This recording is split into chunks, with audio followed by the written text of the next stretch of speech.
Open na po tayo. Amen. Praise God. Hallelujah.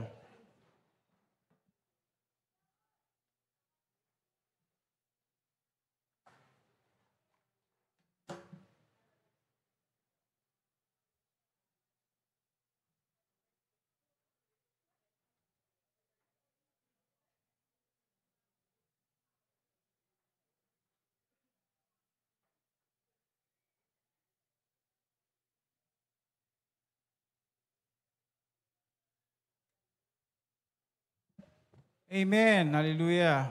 Yan, Panginoon. Kanina, bago mag-upisa, tinanong ko ni Pastora Cathy, no? Pastora Cathy Tumang, Pastor, pag tatayo ka ba doon sa pulpit, hindi ka kinakabahan? Naku po, kahit sino po, I believe.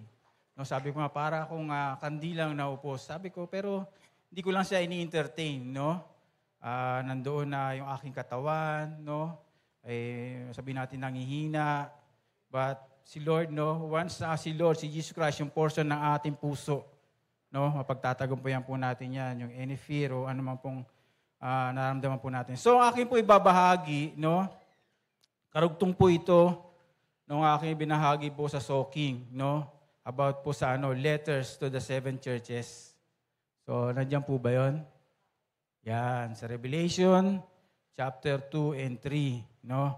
So, nung nakaraan po sa soaking na ibahagi ko po na yung sa chapter 2, verse 1 hanggang 11. So, ngayon naman po, chapter 2 pa rin, verse 12 hanggang 29, no? So, yun. So, ito po yung revelation. Revelation din po sa akin ng Panginoon. No po, napakahirap dahil nandoon na yung word niya talagang two-edged sword. Masakit. No? Talagang ikukumpronta tayo ng salita ng Panginoon. At nandun lang, nawa, wag po ma-misinterpret. No? Bagkus, ito po, alam niyo po, masakit po yun eh. Pag nasusugatan ka, di ba po ba, kahit maliit lang. Pero alam niyo po, no, napakaganda po no, na tayo nakaranas ng kasakitan. Imagine niyo po, may mga sakit po na kung saan hindi sila nasasaktan. Alam niyo po yung sakit na yon? Matutusok sila, masusugatan sila, pero hindi sila nakakaramdam ng kasakitan. May sakit pong ganun. Minsan po may isang nanay na ganun, na yun ang pinagpipray niya sa pastor. Sabi niya, pinagpipray ko lagi yung anak ko, bata yun, na may sakit na ganun, hindi nakakaramdam ng sakit. Kahit na siya nasusugatan, nadadarang na ang kanyang kamay sa apoy, hindi niya nararamdaman ng sakit. So dapat ganun po, nararamdaman po natin. Dahil pag tayo po hindi nakakaramdam ng sakit, may problema sa atin. Amen po ba? Amen po? So ito po, no, yung sa 7 churches, nandiyan po ba yung picture? Yung first time ko po itong binasa, the Book of Revelation, ito po kagad yung nakita ko, nasa Saudi po ako, no? Ito kagad yung una kong tanong sa Panginoon, no? Sa Book of Revelation, no? Ito pong Book of Revelation, ito po yung this is not an epistle, no? Hindi siyang letter, halimbawa sa Corinthian, Galatian, hindi po. Prophetic literature po ito, prophetic letter, no? Nandun yung mga prophetic na propesya, no? Mga sulat na ito. Ngayon, ito rin pong the Book of Revelation, no? The Book of Revelation, hindi po to revelation of end times. It is a revelation of Jesus Christ. Mabasa po natin yan sa first chapter, no? First chapter, kahit dito ko na po basahin, verse 1. The revelation of Jesus Christ. Yun kagad yung bungad ng Revelation chapter 1. So yun po yung ibig sabihin niya, So ito pong the Book of Revelation is the revelation of Jesus Christ, no? And ganoon din ang revelation of Jesus Christ and things to come. No, hindi siya kabaligtaran na the Book of Revelation is the revelation of end times and Jesus Christ hindi po. The Book of Revelation is the revelation of Jesus Christ and things to come. Amen po. Sino po ba nakapagbasa ng Revelation? Amen. Sino po ba may Bible? Amen. Alam po, napaka-importante po ang Bible, no? So, yun po. So, yung author po nito ay si John, no? Si John, the Beloved. Kapatid po siya ni James, no? Parehas sila na magkapatid na original sa mga 12 apostol ng ating Panginoon Kristo. At nandoon sa Mark 3:17, tinawag silang sons of thunder kasi yung kanilang bibig, no? Madali silang mag-init ang ulo. Sabi niya sa Panginoon, dahil hindi sila tinanggap sa isang lugar, Panginoon, gusto niyo ba paulanan natin sila ng kidlat? No? Pero nirebuke sila ng ating Panginoon Kristo. Si John, the last of the disciple, no, nakita niya lahat, narinig niya kung paano lahat ng mga nagmamahal sa Panginoon ay namatay. Lahat na nakasama niya, no, namatayan. Dahil lang sa namatayan dahil sa pag-share ng gospel ng ating Panginoon. So si John, na isinulat niya ito, the Book of Revelation, ay nakakulong siya, no, sa Patmos. Andiyan po ba yung mapa? Ipakita po yung mapa, no. Yung Patmos po, no, island of Patmos, no. Itong Patmos po na ito, no, it's a tiny island, no, parang hugis siya, horseshoe, no, na nasa middle of Aegean Sea, that is east of Greece, no. Andiyan po ba? Yan. Nakikita na po, yung Patmos. Yan po, no? So, sa east side po siya ng Greece, ano? So, bakit po nandun si John? Sa Patmos? Yan po ba? So, mababasa po natin yan, no? Sa Revelation 1:9, ako sa sinabi doon, nakakulong siya dahil, basahin ko po, Kung meron po kayong Bible, I, John, both your brother and companion in the tribulation and kingdom, in patience of Jesus Christ, was on the island that is called Patmos for the word of God and for the testimony of Jesus Christ. Yun. Kaya siya nakakulong doon, ano? At doon sa lugar na yun, para siyang Alcatraz. Sa kapanahunan po natin ngayon, malayo sa lipunan. Amen. Pero malaya naman sila kasi medyo maluwag po ang doon, ang mga gwardiya. At yung lugar po na yun, mabato. Kinukuha din po yung tubig. No, wala silang pinagkukunan talaga ng tubig doon kasi napapalibutan nga po 'yun ng dagat eh. So 'yun po, no. So 'yun. So itong the Book of Revelation po, no, isinulat po ito sa Patmos at isinulat po ito sa 7 churches, no. Ito po ngayon ay tinatawag na sa Western Turkey na kapanahunan po natin ngayon, ano. So nandiyan po ba yung mapa? Ngayon kung mapapansin niyo po, bakit ang ating Panginoon Jesucristo? Ito po kagad napansin ko. Sino po ba nakatapos ng Book of Revelation? Sige po, taas niyo po kami. Ano pong revelasyon sa inyo ng Panginoon? Dapat mayroong revelasyon. Kasi nga, revelation eh. Revelation eh. Dapat may revelation. Amen po ba? Ngayon, kung binasa niyo ito ng ilang ulit at walang revelasyon ng Panginoon sa inyo, may problema. Amen po ba? May problema. Dapat din po, pag hindi ganito po, napakasarap po, no? Kaya po ini-invite ko po kayo, no? Every Thursday, every Thursday, Bible study. Para pag may mga katanungan po kayo, sino po bang hindi pa kasama dun sa sa group chat, JCM family. Sino pa po ba hindi kasama sa group chat? Sino pa po ba hindi kasama? So, ibig sabihin, lahat kayo kasama. Lahat kayo kasama? Sigurado po kayo? So, nakikita nyo po doon pag nag-open na yung link. Nakikita nyo po ba? O sa sobrang dami lang na group chat nyo, hindi nyo na nakikita. Ayan po ba? So, pipindutin nyo na lang yung link. O kahit sa Facebook na lang. Ayan po ba? Kung may tanong kayo sa Facebook, mag-message po kayo. Yung po kagandahan. Kasi baka ilang beses nyo itong binasa itong The Book of Revelation. Sa title pa lang pangalan ng book, Revelation. Kailangan may revelasyon ng Diyos sa inyo. Amen po ba? So, yun Ito po, sinulat po sa 7 churches na kung saan ang bawat churches po may issue. May sin and hindrances, no? So, magtataka po kayo, no? Yan po, modern day Turkey po yan, From Ephesus, Smyrna, Sardis, Pergamon, Thyatira, Philadelphia, Laodicea. Bakit po dito nakatuon ang paningin ng ating Panginoon sa 7 churches na ito? Modern day Turkey po ito. Turkey. Pero bakit dito? Bakit hindi kasama yung sa Akaya, Macedonia, Antioch? Antioch, nandito lang po yan. Nandito lang po yan. Ang kauna-unahan church na kung saan tinawag silang Christian. Bakit hindi kasama ang mga sa Romans, sa church sa Roman, ang church sa Jerusalem? Bakit wala? Naitanong niyo po ba yun? Yan po ang una kong tinanong, bakit wala? Bakit sa 7 churches nakapokus ang ating Panginoon dito? At nagpakita, nag-reveal ang ating Panginoon Kristo kay John para lang sa 7 churches na ito. Gusto niyo po ba mag-reveal ang ating Panginoon sa inyo? Sa pamamagitan po ng church na ito, ng JCM, sa lahat po ng JCM churches. Hello po no, sa mga JCM churches po sa Calao, Masbate, sa Jeddah, sa Pampanga. No? Hello po, kamusta po? So yun po, bakit po? Dapat tinanong niyo po yan. Kung talaga pong gusto niyo ng revelasyon sa Panginoon. So yan po yung una kong tinanong. No? So yun po. So ito pong the book of Revelation. Ito lang po yung book kung saan may sinulat. Sabi sa Revelation 1:3.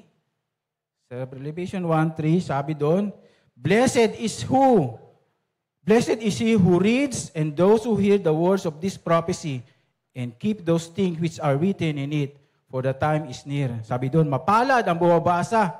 Sabi doon, mapalad. No? Ito lang, from 66 books na kung saan binanggit ang mapalad ang bumabasa sa Book of Revelation. Paano yung ibang mga books? Hindi ka ba pagpapalain? Pag hindi binasa, hindi, pagpapalain ka.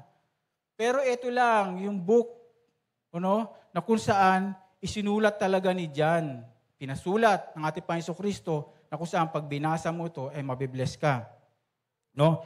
Hindi ka naman mabibless na kung pag binasa mo ba ito? Kasi lalo pag binasa mo na yung kagitnaan. Kasi after nito, and after this, sabi sa chapter 4, pagkatapos nung ipakita kay John, isulat sa 7 churches, nandoon na. Signs upon signs ang pinakita. Revelation after revelation ang pinakita ng ating Panginoon kay John. No? Ibig sabihin lang nito, pag yung nagbabasa daw po, siya pinagpapala kasi, nakikita niya yung blessing kasi nakikita niya yung picture ni Jesus Christ doon sa Book of Revelation. Yun lang po ibig sabihin nun. Na kaya pag binabasa mo, mabibless ka kasi nga, habang binabasa mo siya, sa umpisa pa lang Di ba po ba? Sa umpisa pa lang, di ba po ba? The revelation of Jesus Christ. Verse 1 pa lang po yun ng chapter 1. So doon pa lang makikita na po natin. Amen? At dito lang din po sa Book of Revelation, sa book na kung saan sa Revelation, meron ding warning. Sa Revelations 22, pakilagay po. Revelations 22, 18, 19. Sige po, sa Tagalog po natin, RTPB.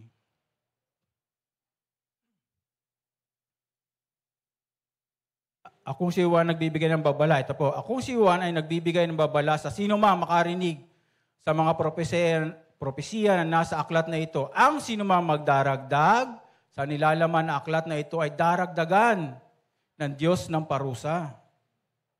Idaragdag sa kanya ang mga salot na nakasulat dito. So yung mga salot na nakadito, idadagdag pa sa atin pag dinadagdagan natin to. No?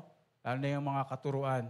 Sabi sa 19, ang sino mang mag-alis ng anuman sa mga propesiyang narito, ailisin naman ng Diyos ng karapatan sa bunga ng punong kahoy na nagbibigay buhay at sa banal na lungsod na binabanggit dito. So, amen, Sa Book of Revelation, dito lang mababasa, nakasulat talaga, na sino magbabasa nito ay pagpapalain at ganun din, meron pong warning. So, the book is written to do what? The book is written to do what? The book was written to show Jesus Christ. So, umpisa pa lang, to explain the end coming, and it blesses the person who read this book. Amen po ba? Nanuwa po natin.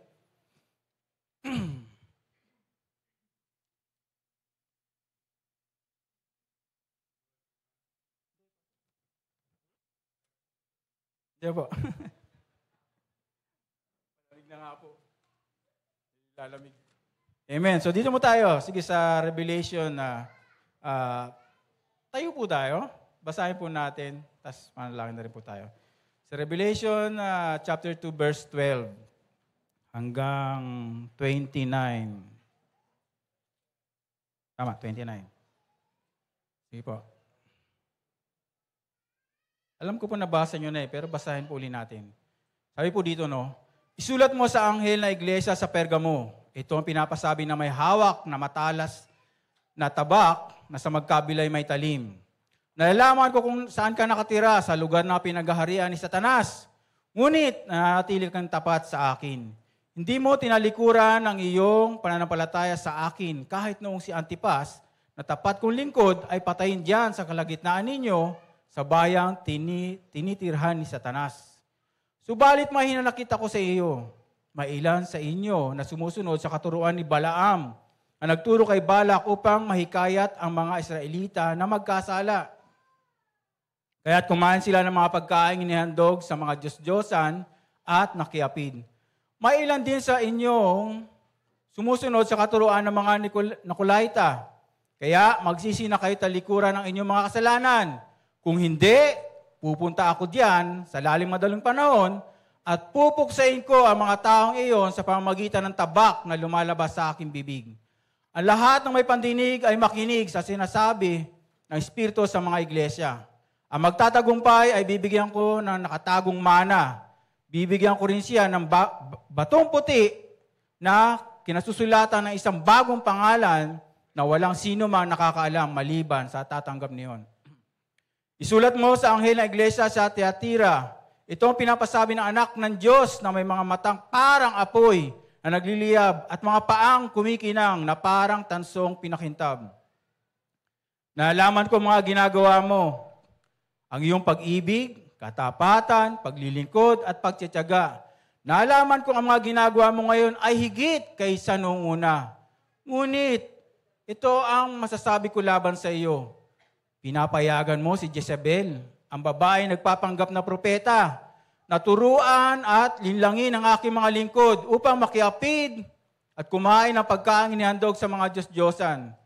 Binigyan ko siya ng sapat na panahon upang pagsisihan ang talikuran ng kanyang pakikiapid. Ngunit ayaw niya. Kaya nga, magkakasakit siya ng maluba, pati ang mga kasama niya sa panganguli niya.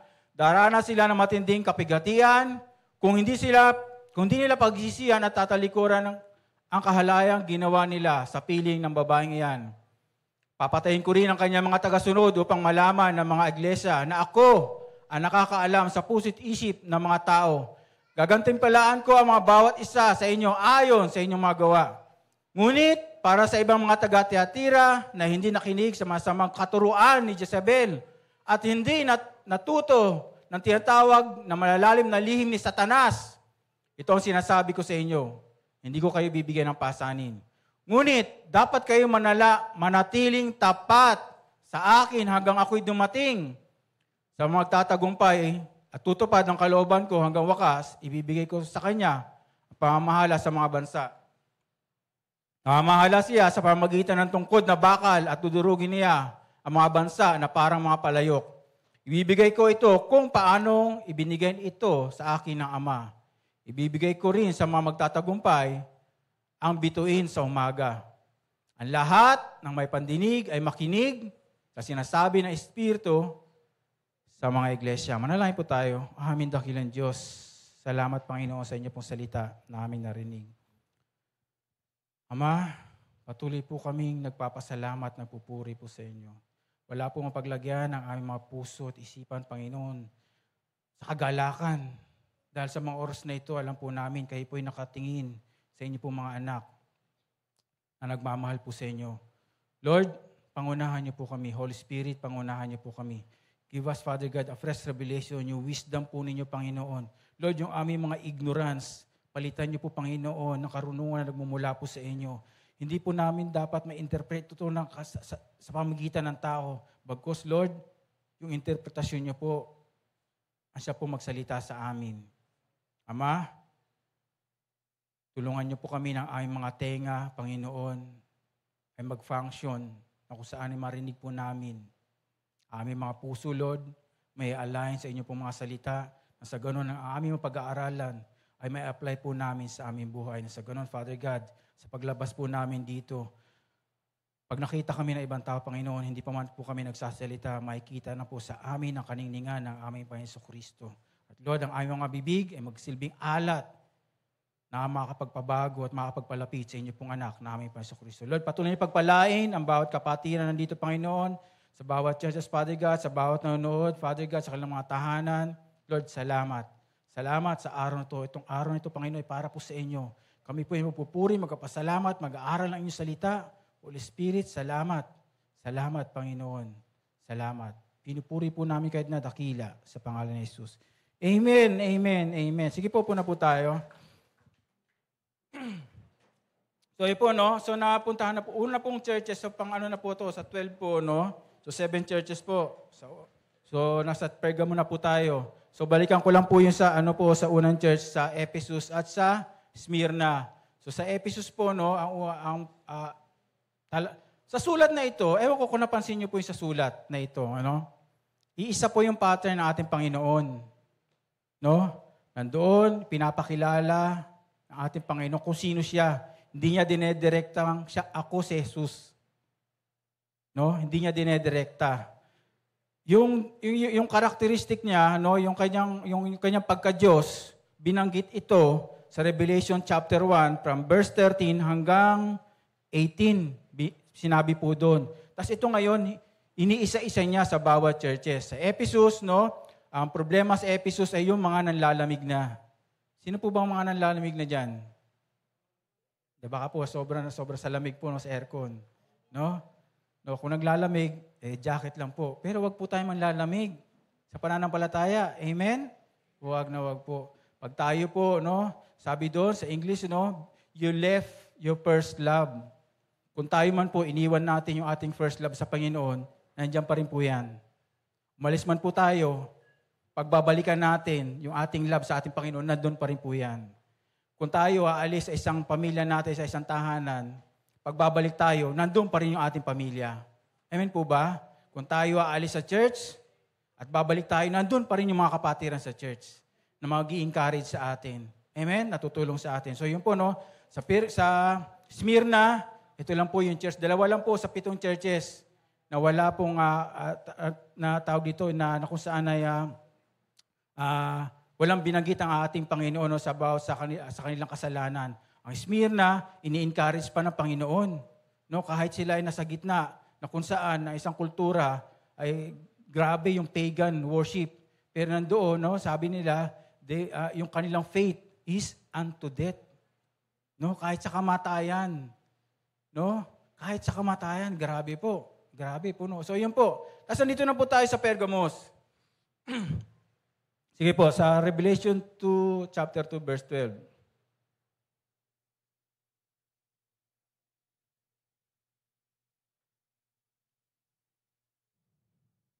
Ay po dyan, isulat mo sa anghel ng iglesia sa Pergamo. Ito'y pinapasabi na may hawak na matalas, na tabak, na sa magkabilay talim. Amen. So, Pergamo po, no? Pergamo po, kung makikita niyo po doon kanina, no? Ito po yung pinaka-sentro. Ito po yung pinaka-capital ng region. Region po yan. Isang region po yan. Pero siya po yung capital. No? Yung Pergamos, no? So, nandiyan po lahat. Siya yung capital, kumbaga yung political and religious, no? Grabe po dyan sa lugar na po yan, no? For more than 300 years, siya po ay naging capital po ng region na yan, yung Pergamos na yan. Ano? At dyan po, makikita natin, actually, lahat po ng mga temple, marami po mga temple dyan, pero lahat po yan mga ruins na. Ruins. Kung pupunta po kayo sa mga encyclopedia, i-google nyo yan, makikita nyo po. Ang isa po sa mga dalawa sa 7 na naitala sa 7 wonders of the world ay yung temple ni Diana. Isa po yung, kasi po yung kanyang mga pilar, kung di ako nagkakamali, more than 100 meters yung taas. Alam niyo po ba? More than 100 meters. Sabihin po natin, nasa 35, more than, less than 40 na palapag na building. Ganon po kataas. Pilar pa lang po yun. At more than hundreds, basta more than hundreds mo, ang mga pilar. Pilar na lang po yung mga natira. So lahat po ito ngayon ay mga tourist spot na lang. No? Ito po yung mga ruins na. So yun po yan. Ngayon, the city of Pergamum, bundok po iyan. Bundok po iyan na kung saan, sa tuktok po niyan, no, nandoon yung city.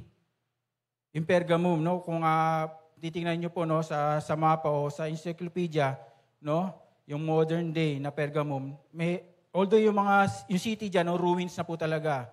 No, diyan, kung saan, nandyan dati yung pinakamalaki, isa sa pinakamalaking library, no? Nandyan yung nandyan yung mga pinakamalaking mga templo, lalo yung templo ni Zeus, templo rin ng mga mga emperor ng Rome, no? Ng Rome, tama, ng Rome. Kasi nung panahon na yon, no, pati yung mga emperor, no, pinapanalanginan na ginagawa ng Diyos. Ayan po ba? So yun, ano? Tapos, ayan po, no? Tapos sabi po dyan, ang may hawak na matalas na tabak.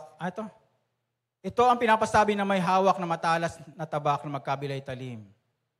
So dito, mababasa po natin sa Revelation, chapter 1. Nandun po yan, saan po ba yan? Basta chapter 1 po, no? Mabasa po natin yan, nandun. So bakit po siya may hawak? Ano po ba yung espada? No? Espada po, no? Kumbaga parang ano po yan? Authority o judgment. Ihiwalay niya yung para sa kanya. At the same time, no? Kailangan, minsan ang like kong nasasabi, no? Kailangan, it's a pointed sword. Una nakatutok sa atin.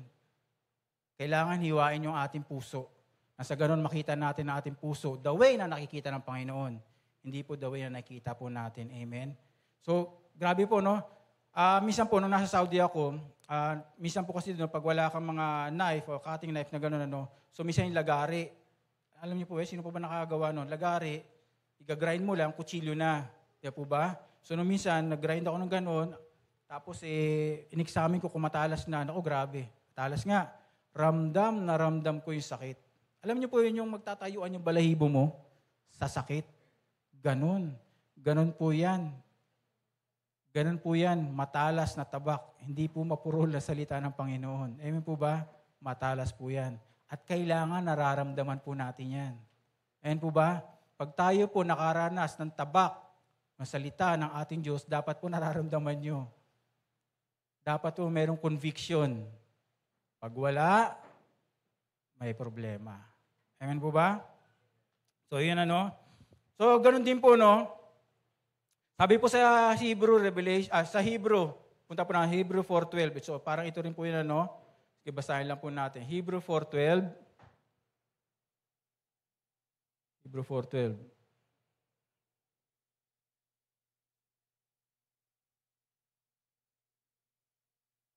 So, alam niyo na po ito, no?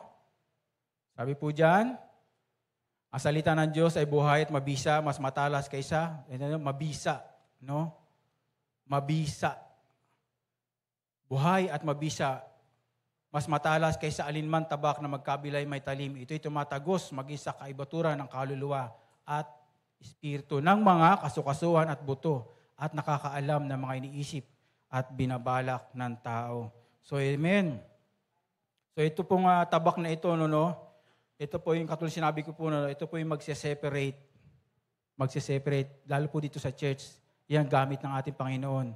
Churches po yung pinuntahan niya, magse-separate, na kung saan, doon sa mga Kristiyano, kung sinong talagang para sa Kanya, at yung hindi para sa Kanya. O yung mga, alam niyo po ba, kahit sa church, maraming Kristiyanong hindi seryoso. Niwala po ba yun? Marami po. At yun po yung masakit. Masakit po sa Panginoon yun. Amen po? Sige po, balik po tayo. Revelation 2:13. Sabi po dyan, I know your works. Sige po. Revelation 2:13. Nalalaman ko kung saan ka nakatira. Nalalaman ko kung saan ka nakatira. Sa lugar na pinagarian ni Satanas. Ngunit, nanatili kang tapat sa akin, hindi mo tinatalikuran ang inyong pananampalataya sa akin, kahit noong si Antipas na tapat kong lingkod ay patayin diyan sa kalagitnaan ninyo sa bayan tinitirhan ni Satanas. Grabe, no? Tinitirhan daw ni Satanas. Yung city of Pergamon, tinitirhan ni Satanas. Nawa, yung Olonga po, o yung mga lugar kung nasaan po kayo nakatira, hindi tinitirhan ni Satanas. Sa Book of Revelation, mababasa niyo po dito, ang daming mga angels. Si Satanas, ilang beses mababasa natin yan. Yung dragon, no? Yung mga false prophet. Nakakasunod po kayo? Pag nabasa niyo po itong revelasyon. Amen po ba? So ito po, sabi po dyan, Satan's throne. No, sige po. Balik po. sa umpisa po ng 13. Sabi diyan alam ko kung saan ka nakatira, sa lugar na pinagarihan ni Satanas. So bakit po sa lugar ni Satanas? Yan. Ito yung una kong tanong. Bakit sa lugar ni Satanas? No? So ito po, Satan's throne. Kasi nga po, noong mga panahon na yan, maraming mga sabihin natin spekulasyon. No? Spekulasyon. Na kung saan kasi noong panahon na yan, siya daw, marami kasi mga pari dyan na pinagmulan kung saan nandyan yung mga priesthood from Babylon. Diyan nagsimula. No? Sa Pergamum na yan. At the same time, no, yung panahon niyan, na kung saan sinasamba na rin, no, si Caesar. Kasi pinagtayo na rin ng rebulto si Caesar. No, yung emperor, sinasamba na rin diyan, no? So, yan, na kung saan masyado silang demanding. Kailangan, every year, sasambahin mo si Caesar. Mag-aalay ka ng dasal at ng insenso. No? Ngayon, pag hindi mo ginawa yon, anong katibayan? So, meron silang certificate. No? Na kung saan sinamba mo nga si Caesar. Mapalad po tayo. Ang ating bansang Pilipinas, malaya po, di ba po ba? Paano kung halimbawa sa panahon po nito, kailangan sasambahin mo si Caesar. Pag hindi, matutulad po tayo kay John. At sa ibang mga panahon nun, grabe po yung panahon nun. Milyon-milyon po yung mga Kristiyanong pinatay. Pinaglalaroan tatawag po doon? Sa arena. No? Pinaglalaroan. Pinapakain sa leon o anuman. Grabe. Dahil ito yung mga tao na kung saan hindi nila dininay si Jesus Christ. Amen po? So yan, nandyan din po yung Diyos-Diyos, kung saan, Asclepios Soter, no? Or Asclepios Savior. Ito po yung tao na kung saan merong ahas. Ang tawag po sa Diyos na yan ay ang Diyos ng healing. Kanila ginaya. Ginaya nila. Sa Exodus, no?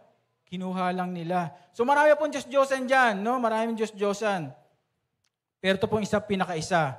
Dahil sa Pergamum, nandiyan ang pinakamalaking templo ni Zeus. Yan po kasi yung pinaka-Diyos ng mga Diyos nila. Si Zeus. Di ba po ba? Sa Greek mythology, I believe, nung high school kayo, ewan ko po, nung high school kami, napag-aralan po namin yan. Di ba po ba? So, yun. So, nandyan po yan, no? Meron siya pinakamalaking altar. Kaya ngayon po, no, nung binabasa ko po siya, bakit nakatira sa Satanas? At sabi po, pag sa English po kasi doon, throne, throne of Satan, o seat of Satan, no, pag sa English. Bakit po, no? Pag pupunta po tayo, kahit di na po natin sige, punta po natin sa Isaiah 14:13. Isaiah 14:13.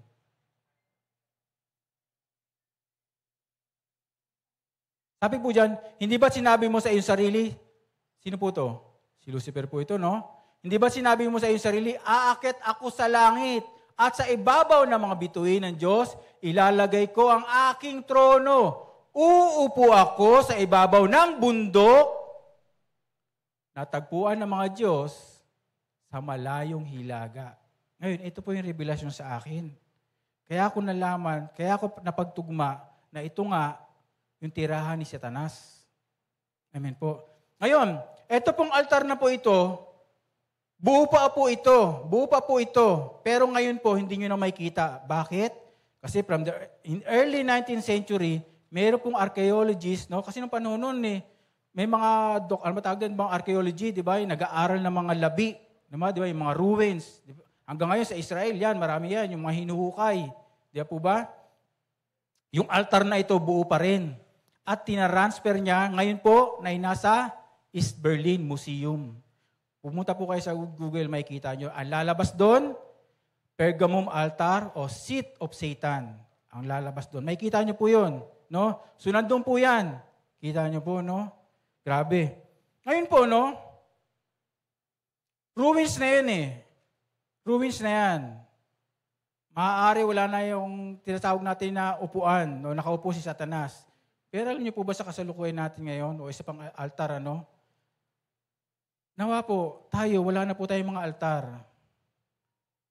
No, na pinaglalaanan ng mga dasal. Alam niyo po ako noon, ng tatay ko, no? Sa bahay po kasi namin, may dalawang altar. Isa sa nanay ko, isa sa tatay ko. So, nung nasharean ko yung tatay ko, unti-unti. No, hindi ko tinanggal yung altar kasi pag sinasharean ko siya, doon ko nilalagay yung Bible. Pero yung mga images doon, sinira ko po yun isa-isa. Sinira ko, binasag ko. Nagkataon lang, isang gabi, sobrang pagod ko, hindi ko nasira yung figurine. No? Hindi ko nasira yung imahe na yon. Nilagay ko lang sa basura. At kinaumagahan, pagising ko, yung figurine nandun sa altar ng nanay ko. Sabi ko, paano siya nakapaglakad? Diba ba? Ngayon po, siguro kung nanonood po nanay ko, no? Yun. Hindi ko lang kasi pag tuwing inaano ko si nanay ko, ganun po pag yung mga kandado, sarado, mahirap, ano po no? So yun po yan. So meron din po ako testimony din po, no? Misa sa school ni Peñel, do sa school nila, hindi ko lang po sasabihin, no? Lagi kong pinagpe-pray yun. Sabi ko, bakit lagi kong kailangan ipag-pray itong mga room na ito? Doon ko nakita, merong isang imahe, napalaki, life size. Isang tao, isang life size po siya, malaki. Isang imahe nandoon, saan na kwarto po siya no, ng principal. Nandoon siya. Pag mag-attendance ka, yung fingerprint po sa kanila nandoon, katabi, napakalaki, kulay pula, ang laki ng tiyan. Alam niyo na po ba yun? Grabe. Alam niyo po, lagi ko nire-rebuke yun. At isang araw, ito lang nakaraang linggo, habang hinihintay ko yung anak ko, nagulat ako. Mga bata, pila-pila sila. Sinusundan nila yung teacher. No? Pagkatapos, nag-amin.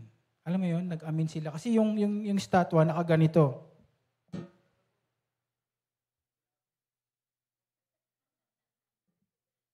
So, nag-amin sila. At sabi, kailangan nyo mag-amin para ma-bless kayo. Ay, talaga, hindi, nagsalubong yung kilay ko. Ngayon, lalapit na ako. Kasi, eksakto palapit naman na ako. Umalis na sila. Grabe. Grabe. So, ibig sabihin po, kahit wala na po yung seat of throne ni Satan dyan sa Pergamum, hanggang ngayon po pala meron. Hindi lang po pala sa bahay o hindi po bawat individual natin. Nasa school.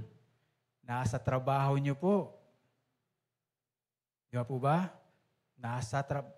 Sa bawat sangay ng gobyerno. Nandun, ang laki. Pag nandun po yan, nandun si Satanas. Nakatayo o nakaupo. Kaya hindi nakakapagtaka, lalo sa ating gobyerno, ang gulo-gulo. Hindi nawawala yung mga bagay na hindi maganda. Agree po ba kayo? Gabi po, no? Nawa po, sa inyo po mga puso, no? Sa inyo po mga puso, amin po akilaing panalangin. Diyan po nakatira ang ating Panginoon sa Kristo. Wala na pong iba. Amen. Dumaan po yung problema. Kahapon po na may isang araw, be still, no? Kahit dumaan po yung problema, wag po tayo madi-discourage. Wag tayo madi-distract. No? Yung mundo maingay yan, maraming problema. Dito nga lang sa loob ng church, maraming problema. Lalo na pag lumabas ka pa. Pero pinagkaiba doon, anong solusyon? Pero dito, sinong solusyon? Ang ating Panginoon. Amen? Dito po may solusyon. Ang ating Panginoon Jesucristo. Kaya po sabi po dyan din, sige po, ilagay po natin ulit sa 13.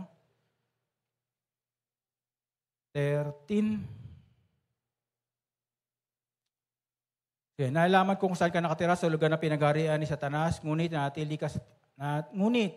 nanatili kang tapat sa akin. Kita niyo po yun? Tapat ang mga Kristiyano doon sa Pergamum na yun, kahit sila, yung kultura nila, nandoon. Grabe yung pagan worship. Nandoon si Satanas, binabanggit. No? Ganon na, kumbaga, pinuri ng ating Panginoon yung mga Kristiyano dyan, Sabi po dyan, ngunit natil kang tapat sa akin, hindi mo tinalikuran na iyong pananampalataya sa akin. Kahit noong si Antipas na tapat kong lingkod ay patayin dyan sa kalagitnaan ninyo, sa bayan tinitirahan sa Satanas. Amen. Si Antipas, wala po tayong maririnig. No? Pero masasabi po natin, isa sa pinakaginamit, isa sa mga Bible hero. No? Antipas, ibig sabihin po, against all. Salungat sa mga tinuturo ng panahon ngayon. Kaya ang sabi dyan, pinatay siya. Kita niyo, sa kalagitnaan ng mga Kristiyano, kalagitnaan ninyo sa bayan tinitirhan ni Satanas, no? Si Antipas. Ngayon po, no, pag sa English po kasi, nilagay po natin, hindi na po, nakalagay po dyan martir, no? Ang martir po, mabasa po natin, isa sa mga unang martir, sino po ba? Kilala niyo po ba? Sa Acts? Stephen, di po ba? Binato? Di po ba? So yung martir, in ancient Greek word po, no, hindi po yan martir, hindi po yan word na martir, kundi martus. Martus means witness. Mabasa niyo po yan kung meron po kayo mga Bible po ng mga sword. No? Witness. Ibig sabihin, witness lang. Ibig sabihin yan, naging martir yan, no, na-translate po yan na martir, no, from martus to martir, kasi nga, witness ka na kahit papatayin ka na, hindi pa rin magkakaila si Jesus. Doon siya naging salitang martir. Kasi from martus, ibig sabihin lang, witness ka lang witness. May ginawang pagkakasala, witness ka. Witness, ay lang yun. Pero nakapanahunan na po, dito na po, no, sa New Testament, naging martir na. Ibig sabihin, ikaw, na isang Kristiyano, isang tunay na may relasyon sa Panginoon, no, kahit dumaranas ka ng kapigatian, paghihirap ka, hindi maunawaan, pero nagtitiwala ka sa Panginoon, matatawag ka na martir.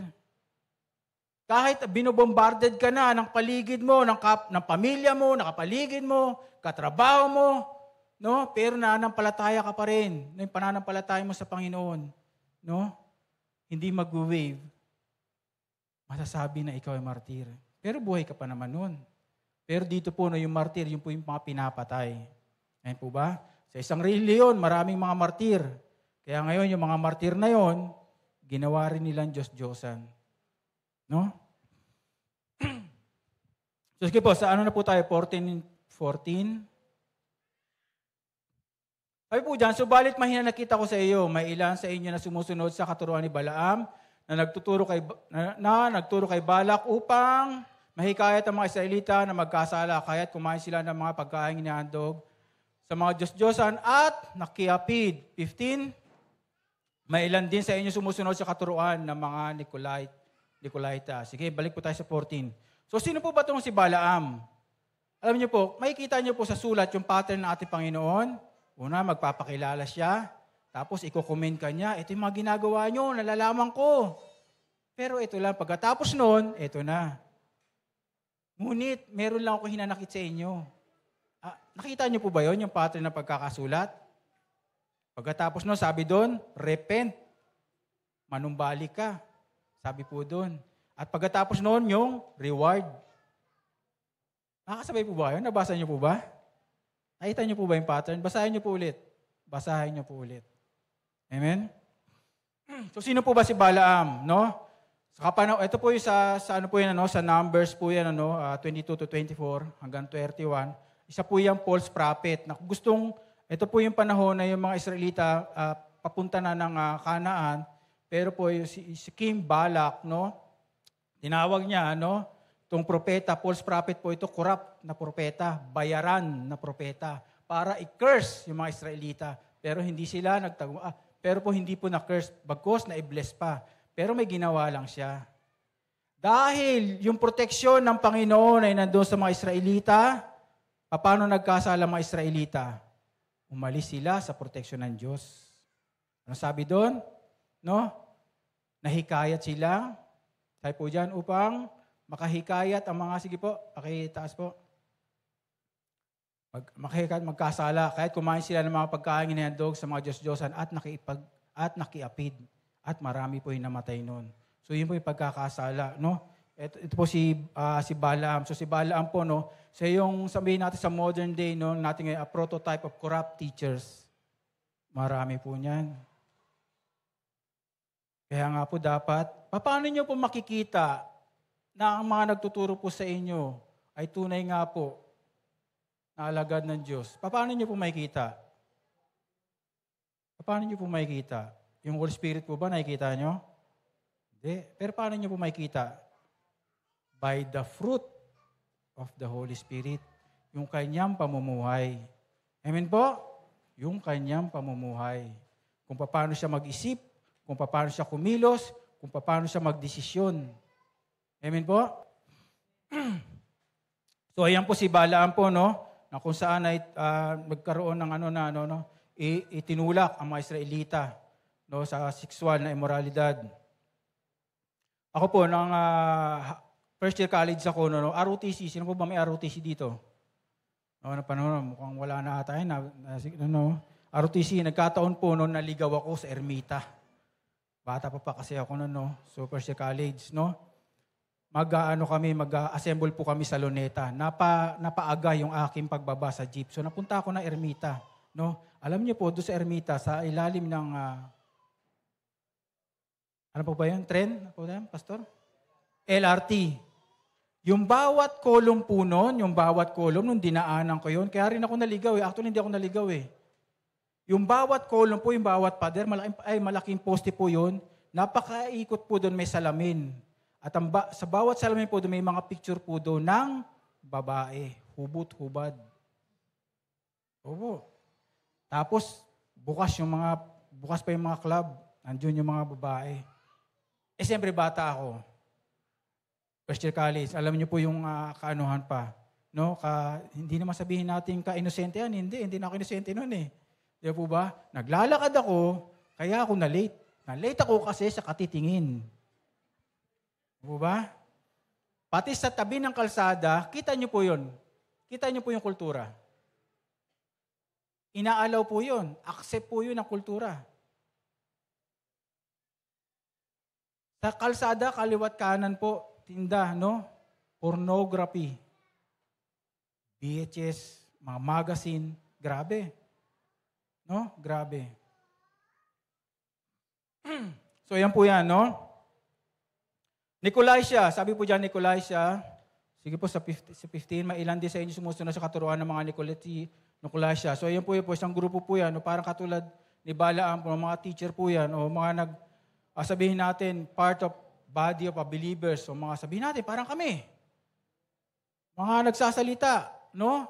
Mga nagbabahagi, na kung saan yung salita ng Diyos, tinitwist na, binabago na, kumbaga sinasabing, minomodernize. Yan. Narinig nyo na po ba yun? Minomodernize, no? Ini-improve. Kailangan pa ba may improve yung salita ng Panginoon? O dapat sa atin may ma-improve? Dapat po sa atin may ma-improve. Hindi, itong salita ng Panginoon, perfect na po ito. Wala po, kaya nga po sabi doon, yung may magdadagdag. Kung gusto mong pang i-improve ito, sabi doon, di ba? Binasa po natin, yung warning, ay idadagdag din yung lahat ng mga salot. So, yun po So, ito po yan. Kasi sa panahon ngayon, alam po yun, kailangan open-minded ka na. Yan. Alam niyo po, kailangan open-minded ka na. Kailangan, practical. Yan. Kailangan sa church natin practical na. Kailangan sa church natin open-minded na. Pwede na yan. Tinatanggap na yan. Alam niyo po, ako po masasabi ko po, maaaring masakit po kami magsalita po dito. Kasi two-edged po dito. Pero po, ito pong sakit ngayon ng mga churches. Yung kanilang mga salita, so appealing. Yan. Nandun yung so soft. Yan. Kaya ano nangyayari? Doon sa kasalanan, natatakpan. Hanggang isang araw, yung kasalanan na yon, matigas na. Matigas na. So, yun po yan, So, yan, yung mga teacher na yan, hanggang ngayon po, meron po yan. Amen po? Sige po sa 16. Kaya't, ito po yung kagandahan. Sa bawat sulat po na 7 letters po, lagi may ganito. Kaya't magsisi kayo talikuran inyong mga kasalanan. Ano po ba yung magsisi? Repent. Repent means a change of heart, a change of mind. Di po ba sabi sa Romans 12? Renew your mind. Magbago na kayo ng pag-iisip. Amen po ba? Kung magbabago tayo ng pag-iisip, kailangan nasa tayo, yung parang inconscient, tama po, gising tayo. Amen po ba? Nalalaman natin yung ating ginagawa. Kasi po, kailangan po natin ng tagapagligtas. Amen? Kailangan po natin. Kailangan po natin ng tagapagligtas. So, yan po yun, So, yun. So, ito pong repent po na ito, it's a command. It's a command, na dapat i-apply po sa lahat ng mga Kristiyano. Hindi lang sa bago. Sino po ba mga bagong Kristiyano dito? O yung tatanggap pa lang? Kung ikaw bago, di ba po ba, pinapatanggap, si Pastor Dave, pinapatanggap yung mga bago. Hindi po lang dapat sa mga bago. Dapat sa lahat, kahit matagal ka ng Kristiyano. Baka naman nung nag-repent ka lang, nung unang tinanggap mo si Jesus Christ. At pagkatapos nun, hindi na. Amen? May problema po doon, ano? Kaya sabi ko dyan, kung hindi, pupunta ako dyan sa lalim madaling panahon at pupuksain ko, sige po, pupuksain ko ang mga taong iyan sa pamamagitan ng tabak na lumalabas sa aking bibig. So, ano yung ibig sabihin dito ng Panginoon, ano? Yung mga sa lalabas, ito, yung salita lalabas sa Panginoon ng ating Panginoon, no? It's a judgment, no? Alam niyo po, kasi ang ating Panginoon Kristo, dito po, no, mas lalo natin siya makikilala kung sino po ba siya. Alam natin, from the gospel, no? Ang Diyos na mapagmatawad, full of mercy, full of love, di ba po ba? He's a great healer, He's a good comforter, nagbibigay yung kalakasan, no? Lahat nandun maganda Pero pag dito sa Revelation, makikita nyo rin po. He's a God of just. He's righteous. He's a God of wrath. Tandaan po natin yan. Hindi po natin pwedeng ihiwalay yung mga ito sa isa sa mga katangian ng ating Panginoon. Our God is a God of just. Amen po ba? Makatwiran ng ating Panginoon. So yun po yan, no? Sige po, sa 17. Sabi ito, ang lahat na may pandinig ay makinig sa sinasabi ng Espiritu sa mga iglesia. Ang magtatagumpay, bibigyan ko ng nakatagong mana. Sige po, mamaya po muna yan. Sabi dyan, ang lahat na may pandinig. Ito lang po yung masakit, ano? Hindi lahat po, kayo po, at lahat na nakikinig, hindi po lahat na may pandinig kayo, naririnig nyo, ay nagpa-function ang inyo pong pandinig.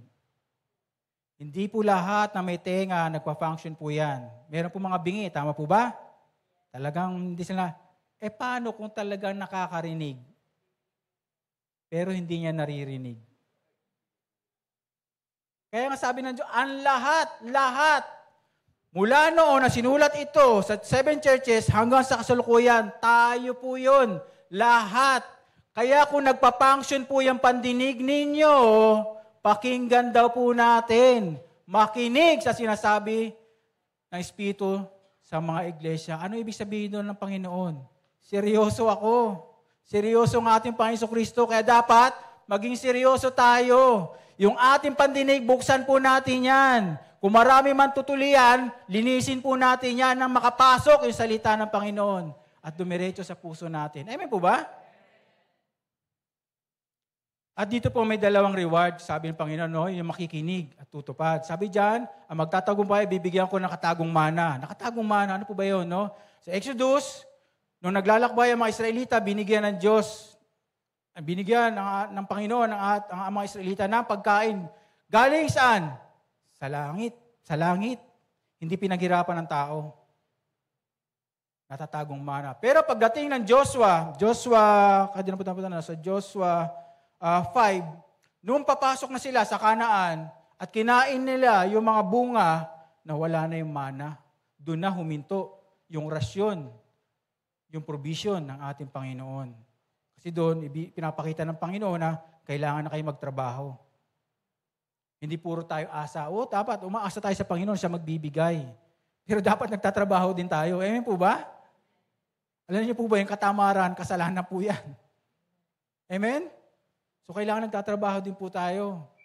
Yung buhay na, yung kalakasan na, hindi po yan binigay para display mo lang yan. Hindi po. Kailangan gamitin po natin yung magtrabaho po tayo. Kaya sabi doon, kanina, I know your works. Alam ko yung mga ginagawa ninyo. So dapat kumikilos po tayo. Amen? So yun po yan. Katulad din po na, ayun po, no? Sa John 6:41, kahit di na po natin puntahan, ang ating Panginoon, no? He's the bread of life. Ano? Siya yung tunay na pagkain na nagmula sa langit. Ganun din po sa Whitestone. Bibigyan ko rin siya ng, batong puti na kinasulatan ng isang bagong pangalan sa walang sinumang nakakaalam maliban sa tatanggap niyon. Wala pong idea, pero ito lang po idea ko. Minsan may nakapanood ako, ancient history, yung mga bato noon inuukitan ng isang emperor, ng isang hari. Ibibigay iyon para makapasok ka. Sino pa ba nakakapanood ng mga ganon? Di po ba? So masabi ko parang sa akin, ito isang ticket o something ganon o isang pass para makapasok ka doon. Ngayon, pinagkaiba po dito, no? Pangalan. Ang nakakaalam na ng pangalan ay sino? Yung binigyan daw. Amen? No? Kung ako binigyan ng bato ng Panginoon at nakasulat yung pangalan doon, sino lang nakakaalam? Ako at si Jesus Christ. Ano ibig sabihin nun? Yung intimate relation po namin. Sa mag-asawa po, may mga tawagan po kayo, di po ba? May mga tawagan tayo. Di po ba? Minsan nga, yung mga anak, hindi nila alam kung ano yung tawagan ng mga gulang nila eh. Di po ba? So parang ganun po yun. Ito po yung picture na pinapakita po dito. Si Jesus Christ, no? Ibibigay niya yung bato, nakaukit ang pangalan mo. Ikaw lang ang nakakaalam, hindi alam na iba. Pinapakita doon yung intimate relationship natin sa Panginoon. Amen? Gaano na po ba ka-intimate ang relasyon niyo sa Panginoon? Gaano na po ba ka-intimate? Nagliliyab po ba? Nawa po, wag manlamig katulad sa Epeso. So amen, sa 18 na po tayo. 18, isulat mo sa anghel na iglesia sa Tiatira, ito pinapasabi ng anak ng Diyos na may mga kita niyo po, mga matang parang apoy na nagliliyab at mga paang kumikinang na parang tansong pinakintab. Amen. So dito po, panibagong church, Tiatira, no? Isa po ito, maliit po siya na city, no? Pero binigyan siya ng pansin ng ating Panginoon, no? At nandoon ito sa pinapasabi ng anak ng Diyos, so mabasa po natin yan, anak ng Diyos na may mata, na may mga matang parang apoy na nagliliyab at mga paang kumikinang na parang tansong pakintab. So mababasa po natin yan sa Revelation chapter 1 verse 13 hanggang 18. Nandun po yan. Nandun po yan. So ito po, no, pinapakita ng Diyos kung sino siya. Bakit? Naitanong niyo po ba yun? Bakit ganun? Hindi direktang ako si Jesus na nagbigay sa inyo ng sulat na ito. Hindi. Bakit? Kasi ng panahon na ito, maaari para sa akin po, no, second or third generation na po ng mga churches. Matagal na panahon na ito. Matagal na kung saan na namatay na yung mga sina Paul, no, sina Peter. Maaaring ganun para sa akin po, no? Kaya ngayon, ipinapaalala ni John, no, kung sino ba yung Diyos na kanilang sinasamba. Kilala niyo po ba ang Diyos na sinasamba niyo? O ba kilala niyo lang si Jesus Christ na mapagmahal? At hindi makatwiran? Makatwiran din po ang ating Diyos. Ayan po ba? Kaya sabi dito, no, matang parang apoy na nagliliyab. Yan. Ibig sabihin niya, ganun ka-strong. Yung kanyang paghukom, yung judgment. Ibig sabihin, seryoso siya. Seryoso siya sa atin, kaya nagliliyab. Amen po ba? Kayo po, sa mga magulang, pag galit kayo sa anak, di ba? Ako talagang, may ganyan po, pakala mo laging galit eh. Sasalubong yung, siguro, ewan ko, ganyan na po talaga yan, ano? Kala mo laging galit. Kasi yung mata, ang tao makikita natin pag galit, di ba, sa mata minsan. Alam mo yun, talagang galit na galit. Ganun po yan. Ibig sabihin ng Diyos natin, ito, nagliliyab yung mata. Ibig sabihin, seryoso po siya. Seryoso po ang ating Panginoon Kristo. Seryoso po si Jesus Christ. Seryoso siya na ipinako para sa atin. Kaya dapat po maging seryoso tayo. Ayan po ba? Kaya sabi dyan na may mata parang apoy na nagliliyab. Buti sana kung apoy lang. Hindi, patuloy na nagliliyab. Grabe, no? At mga paang kumikina na parang tansong pinakintab.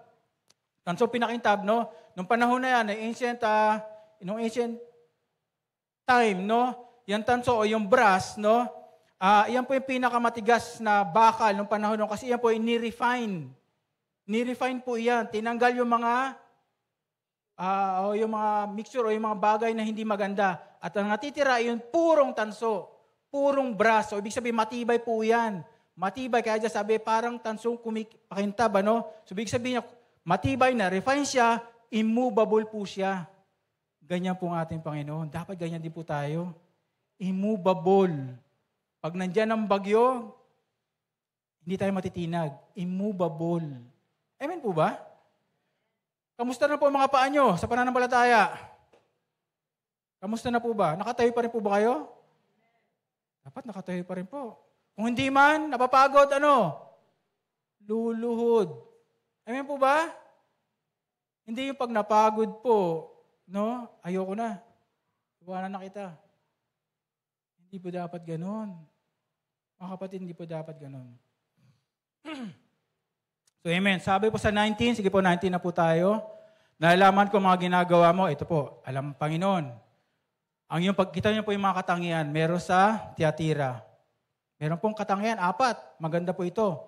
Nalalaman ko ang ginagawa mo, ang yung pag-ibig, love of God, at sa kapwa, katapatan, paglilingkod, at pagtsatsaga. Nalalaman ko ang ginagawa mo ngayon ay higit kaysa nung una. So yung ginagawa nila nung una, ito yung paglilingkod, pagtsatsaga, yung faith, yung love, nung una, hanggang sa huli, kumbaga nung huli, higit kaysa nung una, ay nag-i-increase pa. Yun ang sinasabi ng Panginoon. Nalaman ko mga ginagawa mo ngayon ay higit kaysa nung una. So mas lalo ka nagmamahal ngayon, mas lalo ka nagtsatsaga, mas lalo ka naglilingkod. Dapat po ganun tayo. Dapat ganun po tayo. Everyday po dapat po tayo sa ating personal na pamumuhay po. Ano po sa natin? Tema? Advance. Nag-a-advance po tayo lagi. No? Nag-a-advance sa ating spiritual na pamumuhay. Advance, nagbabago, nagpapabago. Amen po? So, yun ba, higit kaysa nung una. So, ang ganda po, di ba po ba? May 4. Sige, next po. Ngunit, eto na. Ngunit, ito ang masasabi ko laban sa iyo. Pinapayagan mo si Jezabel. Ito. Alam niyo po, ito po yung sakit ng churches. Sakit, ibansa ng mga modern churches. Sa loob, isa silang modelo. No? Nandoon yung kanilang love, nandoon yung kanilang service, nandoon yung kanilang faith, nandoon yung kanilang patience. Isang modelo na isang church. Sa labas po, nakikita kasi, wow, grabe, isang model.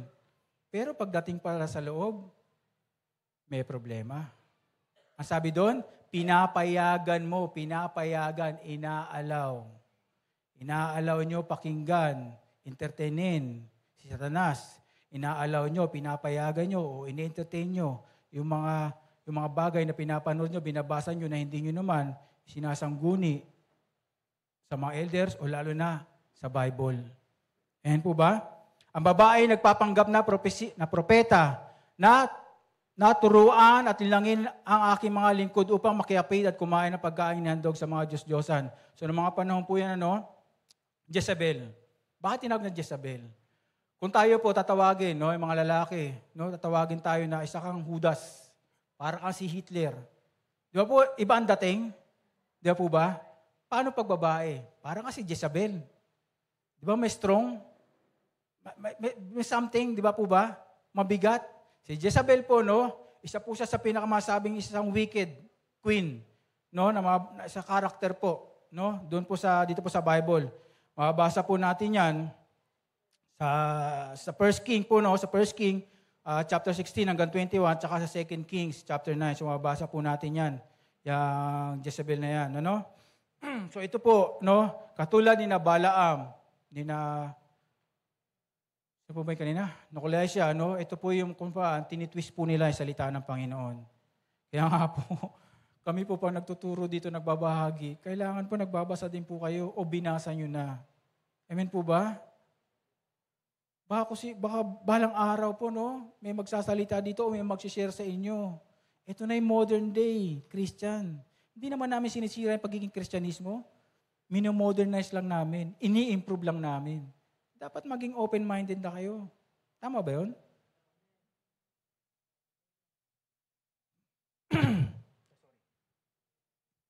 Sige po, sa 21. Ito. Binigyan ko siya ng sapat na panahon upang pagsisihan ng talikuran ng kanyang pakikiapid, ngunit ayaw niya. 22. Kaya nga, magkakasakit siya ng maluba, pati ang mga kasama niya. Sa pangalo niya, daranas sila ng matinding kapigatian kung hindi nila pagsisihan at tatalikuran ang kahalayang ginawa nila sa piling ng babaeng iyan. 23, papatayin ko rin ang kanyang mga tagasunod upang malaman ng mga iglesia na ako ang nakakaalam ng puso't isip ng mga tao. Gagantipalaan ko ang bawat isa ayon sa inyong mga gawa. Amen. Alam niyo po, makikita natin po dito, bakit po, from Old Testament, yan po yung laging pinasabi niyo, immoral, sexual immorality, hindi lang po siya physical but spiritual, Bakit po yung sexual immorality napaka-serious? Napaka-seryoso po niyan. At dito po, paulit-ulit pong binabanggit.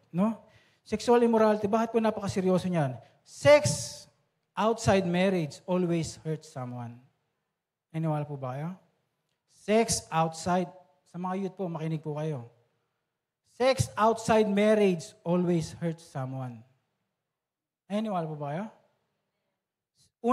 Sino unang sinasaktan natin? Ang Diyos. Why? Because nandun na, mas prepare natin, no, sinasatisfy natin yung desire natin kaysa kung ano yung sinasabi ng Panginoon.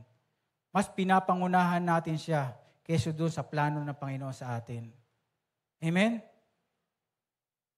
Kung kayo, alam niyo yung salita ng Panginoon, mayroong salita na kayo ng Panginoon, may tunay na relasyon nga kayo, dapat sa mga mag-aasawa, pinapanalangin niyo yan. Kami, ako, si Bing, no? Kahit magkalayo kami, hindi pa kami kakalap, pinanalangin ko po yan. Bago po ako dumaan sa pag-aasawa, no? Talaga nakaranas ako ng matinding broken-hearted. Matindi, super. No? Kaya pinanalangin ko po yan. Nung una, akala ko isang kapatiran na malapit lang, pero hindi pala yun ang plano ni Lord. Palpak. So, si Lord ulit pinakaubaya ko. Pinaubaya ko sa Panginoon. So, binigyan ko ng time. Una muna, binigyan ko ng time aking sarili na mabago. Na sa ganun, pag nabago ng puso ko, handa na siya, no, para dun sa mamahalin ko. Amen? So, yun po yan, ano, huwag natin pangunahan. Sa mga kabataan, ewan ko po, may boyfriend, girlfriend po kayo, hanggang dyan lang po sana yan. Mag-focus po kayo, una sa ating Panginoon sa pag-aaral. Amen po ba? Kung ano sinasabi po ng inyo po magulang, sundin po ninyo. Maaari sabihin nyo, nanay, tatay, ganyan ka rin naman noon eh. Hindi po. Kaya nga alam nila eh, nagkamali sila eh. Kaya ayaw nila mangyari sa inyo. Naunawaan po ba nyo, mga kabataan? Amen. So pangalawa, sino sinasaktan po, no? It hurts others. Yan. Because it violates, marami pong violation po dito. Violates the commitment na kailangan sa isang relasyon, lalo sa mag-asawa. Sa isang mag-asawa, no? Sa isang mag-asawa, kaya nga nung tinanggap, isa sa mga testimony ko, no? The day I say yes to Bing, I say no to other woman. Ganun dapat yung commitment. Ganun dapat. Mabigat po iyon. Pero dahil una kong inibig ang Diyos, amen, pinagharian niya ako, alam ko na ngayon ang pag-ibig. Kaya ngayon, maraming bagay man na hindi kami pinagkasunduan ni Bing, no? Pero siyang ibinigay ng Panginoon eh. So, kailangan ko siyang mahalin. Ayan po ba? So, ganun dapat po, no? Sa mga kabataan, no? Pangiti-ngiti po kayo, pero dapat mag-seryoso po kayo. Huwag niyo po sayangin yung panahon na ginugol sa inyo ng yung mga magulang, no? Sa pagtatrabaho. Pero wala silang kaalam-alam kung saan kayo nagpupunta. Po ba? Kaya nga po salita ng Diyos ay parang tabak ay magkabilay talim. Kailangan nyo masaktan para makita nyo kung gaano talaga kasakit. Pero dapat nyo malaman yung kasakitan na yun para malaman nyo yung katotohanan. Amen? So, pangatlo. Sino po pangatlong sinasaktan? It hurt us, tayo. Because it often brings disease. Sakit. Hindi lang sa pag-iisip, hindi lang sa puso, disease, sakit, kundi sa katawan. Naniniwala po ba? Sa katawan. At ganoon din po, no? May malaking epekto. May malaking epekto saan? Sa ating personalidad. Sa ating personalidad. Amen po ba? Amen po? So yan po, no? Yung sexual immorality, no? Talagang nung panahon na yan, grabe po yan dyan sa lugar na yan. Kaya nga po yung sexual immorality, no?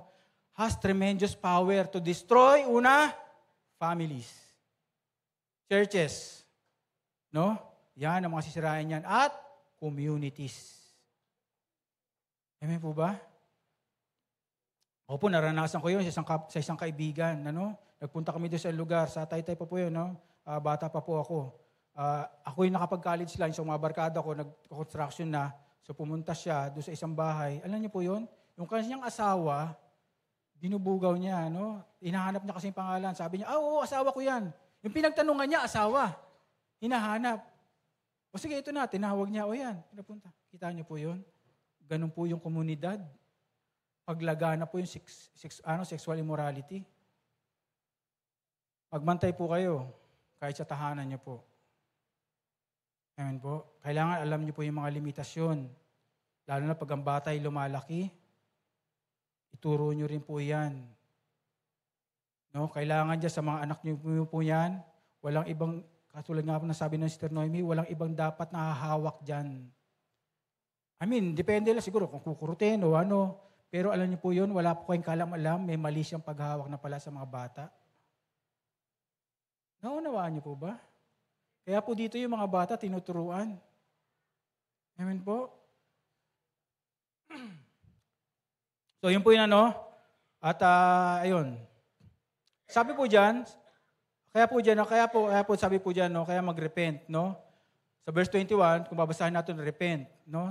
Kahit na po natin puntahan, ano? Kasi kailangan po natin, alam niyo po, lagi po sinasabi, malaya po tayong pumili. Malaya ko yung pumili, pero hindi po kayo malaya, no, sa resulta ng pipiliin nyo, sa mga consequence na pipiliin nyo. Ito po yung consequence.